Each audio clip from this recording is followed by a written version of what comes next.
On Sunday evening, the Houston Rockets gave up a whopping 71 points to Damian Lillard and the Portland Trail Blazers, with him being the 13th player to go for 40 or more points versus them this season, as they fell to 13 and 47. Going into this NBA season, everybody including their fans knew the Rockets weren't close to being competitive and were clearly in a rebuild. The expectation was this team wouldn't win many games and it would be another rebuilding year for a franchise that had the second youngest roster in the NBA. But even for those expectations, the product put out on the floor by them this season, even for their standards, has been flat out unacceptable. They have won 3 out of their last 25, and their young guys haven't been developing at the rate that other rebuilding teams guys have. Many fans are calling for head coach Stephen Silas to be fired, and today we will be talking about the current state of this franchise, and if this is all just part of the tank, or if there are truly deeper rooted problems with the Houston Rockets.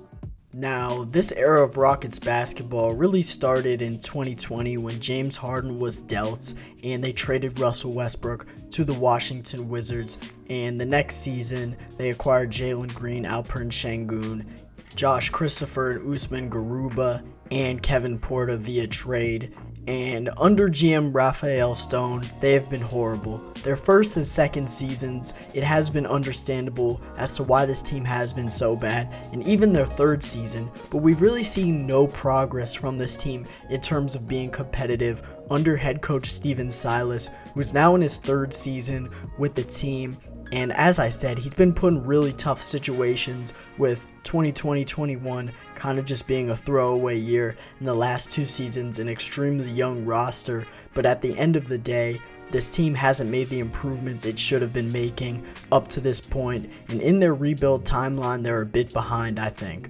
Under Silas, they are 50 and 164, which is absolutely terrible. He has the worst record out of any NBA coach ever, winning percentage-wise, and while it isn't all his fault, it seems clear he is not the man for the job currently for Houston.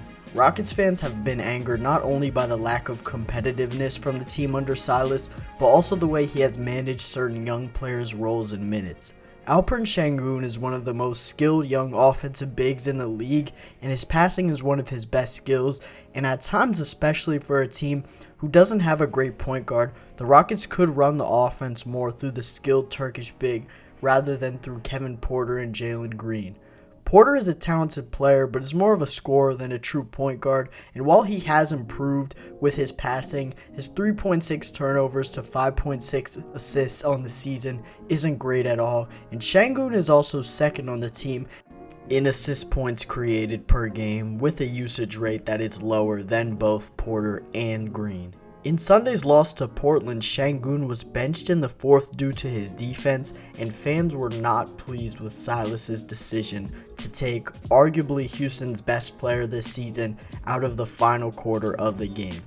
While Sengun is very poor on defense, almost everybody on this Rockets team has major flaws in this game, and that's very apparent in their record, and fans felt that Silas kind of singled out Sengun's defense. As for the other young players on this team, the Rockets have 2 consecutive top 3 picks on their squad in Jalen Green and Jabari Smith, and both have been disappointing to an extent. Smith in his rookie season has been very poor. Green hasn't been as poor, as he has really shown flashes. He is averaging 21 points per game this year, but the efficiency and lack of defense and a passing jump is concerning, but I do think both of them still will be good, and Green has a legitimate chance to be a star in this league. But if that is going to happen, this Rockets team clearly needs a lot of work, and along with better coaching, something that could really unlock Jalen Green is better point guard play. And as said before, Kevin Porter Jr. is a talented scorer, but I just don't think he's that guy at point guard. He has the 5th highest turnover frequency in pick and rolls this season, and while I do think he can be a piece for this team moving forward, due to his lack of efficiency still in year 4, problems with turnovers and lack of vision, I don't really think he's the guy to be this team's starting point guard moving forward. And as for the rest of the guys on this roster, it's mainly filled with unproven young guys who are trying to find their way in this league. One player that does already look like a steal for Houston though is Tari Eason, the rookie wing out of LSU.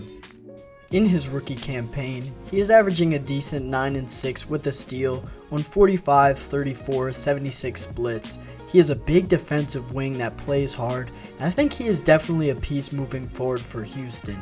To complement his defense, rebounding, and size, he has shown some scoring and shooting upside in his time at LSU and in his rookie year with Houston, having multiple 20-plus point games, and at LSU averaging 17. And I really do think he could be an important two-way player moving forward for a Rockets team that clearly doesn't have many good defenders.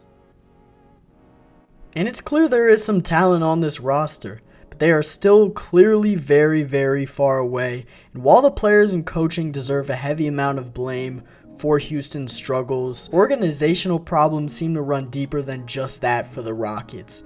Recently on Zach Lowe's podcast, ESPN's Jonathan Givony said, quote, "You don't hear good things about the team's culture and locker room," and then continued on to say, when you talk to people around the NBA about Houston, you just don't hear good things about their culture, about their locker room.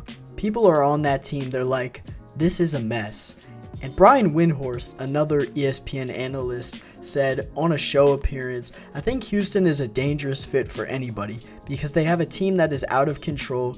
They have completely destroyed and broken down head coach Stephen Silas, who is a good man but cannot handle the renegade operation that has become. Pretty much everything the Rockets do is a mess right now, so if I were Victor, I would be a little bit worried about Houston." As stated previously, it seems clear Silas should go, and that is step one for this team moving forward, but more moves in the front office need to be made, and top to bottom, the problems run much deeper than they seem in Houston, but there isn't no hope. This team has a group of young guys with some talent and will have a top 5 pick in this year's upcoming draft that is loaded at the front with names such as Amen Thompson, obviously Victor Wembanyama, and Scoot Henderson. And under the right guidance, guys like Green, Eason, Smith, and Şengün can be really good, and there are some additional pieces as well, young guys that still have a chance to be good. They have had a lot of draft picks in the past years, and guys like Josh Christopher, Usman Garuba, Ty Washington, I definitely wouldn't give up on yet at all. And overall, Houston in a not good spot right now, but all hope isn't lost. But clearly, some changes needing to be made in Houston. I thank y'all for watching, and peace out.